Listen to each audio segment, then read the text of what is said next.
তাহলে কি জবাব দেবে? শুধু মসজিদে আসে নামাজ পড়ার জন্য। এই কোরআনের প্রত্যেকটি আয়াত না মুসলমানদের জন্য কি ফরজ। কোন আয়াত অস্বীকার করলে সে কাফের হয়ে যাবে।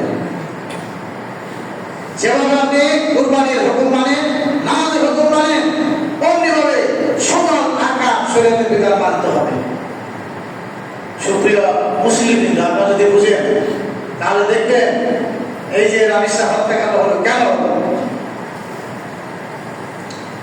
এগুলো আপনাদের খুঁজে বের করা দরকার। আপনারা তো নামাজই করেন না। এই যে মানুষগুলো নামাজ পড়ে, নামাজই করে না, যা আছে কোরআন বুঝে না, কোরআনের শাসনও চায় না, টাকার লোভে জাহেল নেতৃত্বের পিছনে অসংখ্য মানুষের পিছনে দৌড়াদৌড়ি করে। চরিত্রহীন রাজনীতিক যে জাহিলাত আমাদের সমাজে রাজনীতির মধ্যে আসছে, এই রাজনীতিক জাহিলাত দূর না হলে সমাজ কখনো ভালো হতে পারে না। আল্লাহ তাবারক ওয়া তাআলা বলেন, আউযু বিল্লাহি মিনাশ শাইতানির রাজীম। সূরাতুল, এমন একটি সূরা আনজালনাহা, আমি নাযিল করেছি। কে নাযিল করেছে? ভালো করে শুনুন, কে? আল্লাহ। সূরার প্রথম আয়াত আল্লাহ বলেন, এমন একটি সূরা আনজালনাহা, আমি যা নাযিল করেছি, ওয়া ফারাদনাহা, এবং এর সূরাটাকে সকলের জন্য ফরজ করে দিয়েছি। এটা আপনারা মানেন এই সূরা? এরপর আল্লাহ বলেন, ওয়া আনজালনা, আমি আরো নাযিল করেছি ফিহা, এই সূরার মধ্যে আয়াতিন বাইয়িনাত, সুস্পষ্ট আইন কানুন, আয়াত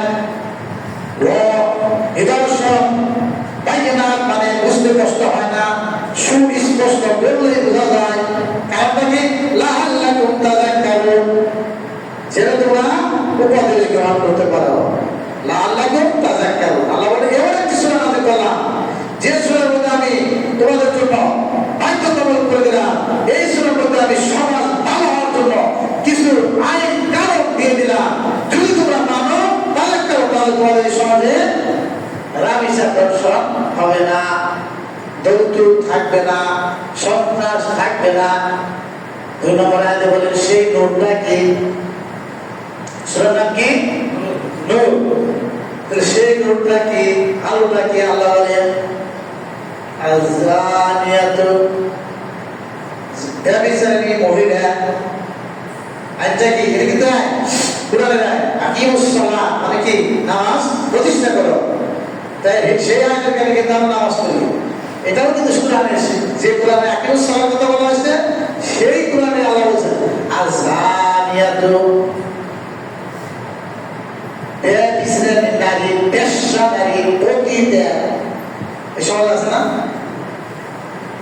যে নারী বৈবাহিক সম্পর্ক ব্যতীত পর পুরুষের সাথে মিলিত হয়, অজানি, এবং ব্যভিচারী পুরুষ, যে পুরুষটা বিবাহ ছাড়া, শরীর স্বীকৃত ছাড়া, সমাজ স্বীকৃত দ্বারা মিলিত হয়। দেখেন কিন্তু এটা কিন্তু ভুল। তাহলে আল্লাহ তাবারক ওয়া তাআলা একটা আইন দিলেন আপনাদের জন্য। সে আইনটা কি? যদি কোনো নারী জিনা করে, ব্যভিচার করে, অজানি, কোন পুরুষ যদি ব্যভিচার করে, আল্লাহ বলেন ফাজলিদু, ধরলাম আলো কুল্লা ওয়াহিদিন মিনহুমা, এই দুইজনের প্রত্যেককে, পুরুষটা কেউ বাইরে কেউ উভয়টা, মিয়াতা জালদা, মিয়াতা মানে 100, 100 টাকা করা। একটু আপনারা তো শোনেন না, বোঝেন না, খালি কবিতা টবিতা পাঠ করলে মনে করেন যে খুব সওয়াব হইতেছে। এটা কোরআনের আয়াত, সূরা নূরের 2 নম্বর আয়াত। আল্লাহ বলছেন কোন নারী বা কোন পুরুষ যদি ব্যভিচার করে, জিনা করে, আজ যদি কোন হয় যে মিনিমাম 100 টাকা দেবে। এসব বলেন এই যে মসজিদে আসলে তো আপনারা একবারে ফেরেশতা কথাবার্তা বলেন না। বাজারে 10 টাকা নোট উল্টে বাজারে দেখে সিরা কিনে, মাছ কিনতে গেলে 2 বার উল্টে, সবজি কিনতে গেলে দেখে